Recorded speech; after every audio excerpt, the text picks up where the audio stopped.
नमस्कार मैत्रिणींनो, श्री स्वामी समर्थ. मी वंदना, तुमचं वंदना फॅशन या चॅनलमध्ये खूप खूप स्वागत आहे. तर मैत्रिणींनो, आज आपण 36 साईजचं बाईचं पेपर कटिंग कशा पद्धतीने करायचं ते आजच्या व्हिडिओमध्ये बघणार आहोत. काल काल जो आपण शिवण क्लासचा व्हिडिओ बनवला होता त्या व्हिडिओमध्ये मला एका मैत्रिणीची कमेंट्स आली होती की ताई 36 साईजचं बाईचं पेपर कटिंग दाखवा. तर त्यामुळे आपण आज 36 साईजचं बाईचं पेपर कटिंग आज करणार आहोत. तर एकदम सोप्या भाषेत आणि सोप्या पद्धतीने मी बाईची पेपर कटिंग आज आपण इथं करणार आहोत. तर मैत्रिणींनो, अजूनही चॅनलला सबस्क्राईब केलं नसेल तर चॅनलला सबस्क्राईब करा, लाईक करा, शेअर करा आणि कमेंट्स करा. आणि व्हिडिओ स्किप न करता मैत्रिणींनो व्हिडिओ पूर्ण बघा.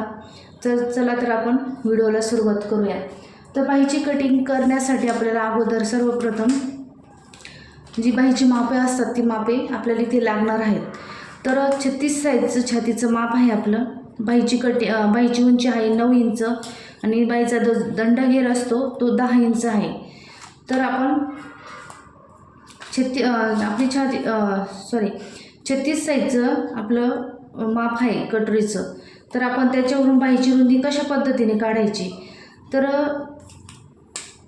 जो 36चा आहे ना तर चौथा भाग करायचा आहे आपल्याला. 36चा चौथा भाग करायचा आहे 9 चौक 36. तर आपल्याला बाईची जी रुंदी असते तर आपल्याला 9 येणार आहे इथं.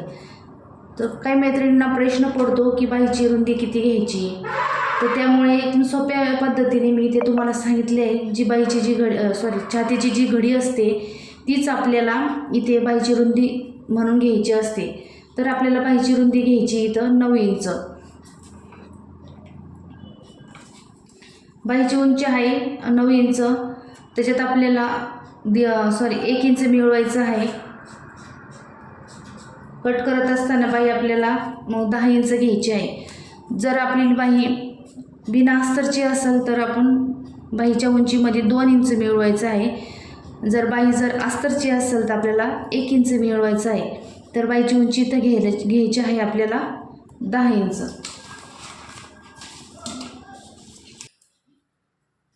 तर मित्रांनो, इथं मी पेपर घेतलेला आहे. हे बघा, डबल फोल्ड पेपर केलेला आहे. जी बंद बाजू असते ती माझ्याकडनं घेतलेली आहे, जी खुली बाजू असते ती समोरील बाजूने घेतलेली आहे. तर त्या बंद बाजूकडनं आपल्याला बाईची उंची घ्यायची आहे आणि खुल्या बाजू म्हणजे बंद बाजूकडनं आपल्याला बाईची उंची घ्यायची आहे.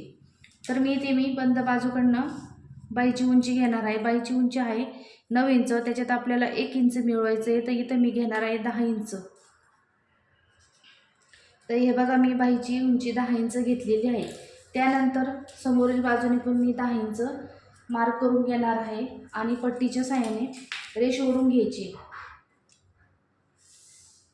ठीक आहे. तर इथं उंची घेतलेली मी रेष ओढून घेतलेली. त्यानंतर आपल्याला घ्यायची आहे बाईची रुंदी. तर बाईची रुंदी आहे ते 9 इंच. जो आपला छातीचा जो चौथा भाग असतो तोच इथे आपल्याला बाईची रुंदी म्हणून टाकायचा असतो. तर इथं आपली छाती आहे 36 इंचाची.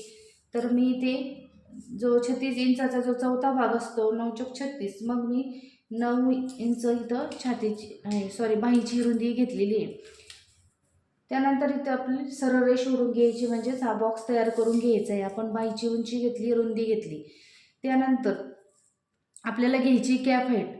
तर कॅप हाईट इथे मी घेणार आहे कॅप हाईट 3 इंच. जी आपली बंद बाजू असते ती आपल्याकडनं असते, त्या समोरील बाजूला आपल्याला कॅप हाईट घ्यायची असते. जो वरचा कोपरा असतो तिथून ते इथपर्यंत आपल्याला कॅप हाईट घ्यायची.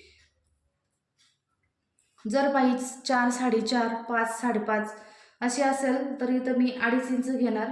आणि जर आता इथं आपण घेतलेली आहे बाई 9 इंचाची, त्यामुळे आपण इथं 3 इंच कॅप हाईट घेणार आहेत. तर इथं मी 3 इंच कॅप हाईट मार्क करून घेते. त्यानंतर आपल्याला जी मार्जिन घेतो आपण ती तर आपल्याला 2 इंच मार्जिन घ्यायची आहे.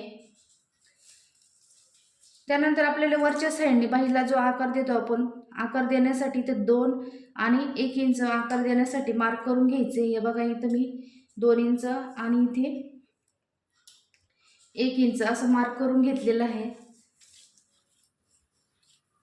तर आपण इथून 2 इंचापासून तर जो 2 इंचाचा मार्जिन दिलेलं आहे तिथपर्यंत आपल्याला बाईला आकार द्यायचा आहे. तर अशा पद्धतीने हलक्या हाताने आकार देत देत इथपर्यंत यायचं आहे असं. त्यानंतर आपल्याला जो 1 इंचाचा आपण मार्क केलेला आहे तिथून आपल्याला जो बाहीचा जो छोटा आकार असतो म्हणजे पुढील बाजूचा समोरील बाजूचा जो आकार असतो तो द्यायचा आहे. हे बघा अशा पद्धतीने हलक्या हाताने मार्क करत आकार देत या पॉईंटला जॉईन करायचं. तर आपल्या बाहीचा आकार दिला आहे. त्यानंतर आपल्याला जो बाहीचा दंडघेर असतो तो खालच्या बाजूने दंडघेर टाकायचा असतो. तर इथं दंडघेर आपला आहे 10 इंच. तो 10चे आपल्याला निम्मे करायचे आहे. तर आपल्या इथं दंडघेर येणार आहे 5 इंच. हे बघा अशा पद्धतीने दंडघेर आहे 5 इंच. त्याच्यात आपल्याला मार्जिन टाकायचं आहे 2 इंचाचं. त्यानंतर आपल्याला इथं ही रेष हे दोन्ही पॉईंट जोडून घ्यायचे.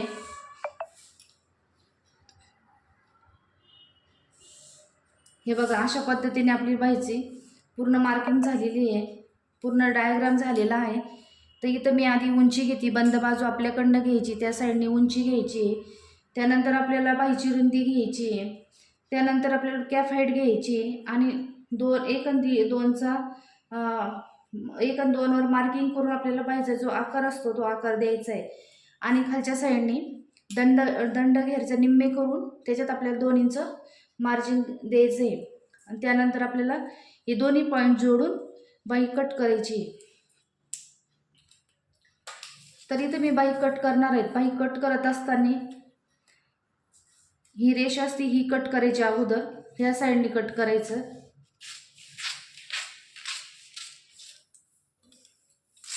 नाहीतर काय होतं, जे नवीन असतात ते ह्या साईड जी मार्किंग असते आपली याची मार्जिनची फिटिंगची तीच कट केल्या जाते. त्यामुळे लक्षपूर्वक आपण जी आपली मार्किंग केलेली असते दंडघेरचं ती आधी कट करायची. त्यानंतर जो बाहीचा जो आकार असतो तो मोठा आकार असतो बाहीचा तो आधी कट करायचा. हे बघा आधी हे बघा अशा पद्धतीने मी हा सुरुवातीचा जो मोठा आकार असतो तो कट केलेला आहे. त्यानंतर बाही अशी सरळ ठेवायची. खूप सोप्या पद्धतीने बाहीची कटिंग आहे. जर व्हिडिओ तुम्हाला समजला नसेल तर व्हिडिओ पुन्हा बघा. बाही सरळ करून घ्यायची अगोदर. त्यानंतर जो पुढील बाजूचा जो आकार असतो तो कट करायचा आहे.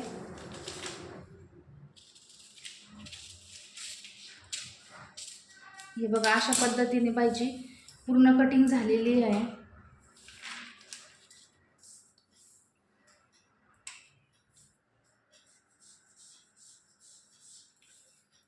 हे बघा खूप सोप्या पद्धतीने बाहीची कटिंग आहे. अगदी कोणाला जमेल अशी बाहीची कटिंग आहे. खूप छान असा स्टेप पण आलेला आहे. तर मैत्रिणी तुम्हाला व्हिडिओ समजला असेल ही आशा करते मी. आणि व्हिडिओ पूर्ण बघितल्याबद्दल तुमचे खूप खूप धन्यवाद. आणि तुम्हाला व्हिडिओ आवडला असेल तर व्हिडिओला लाईक करा, शेअर करा आणि कमेंट्स करा.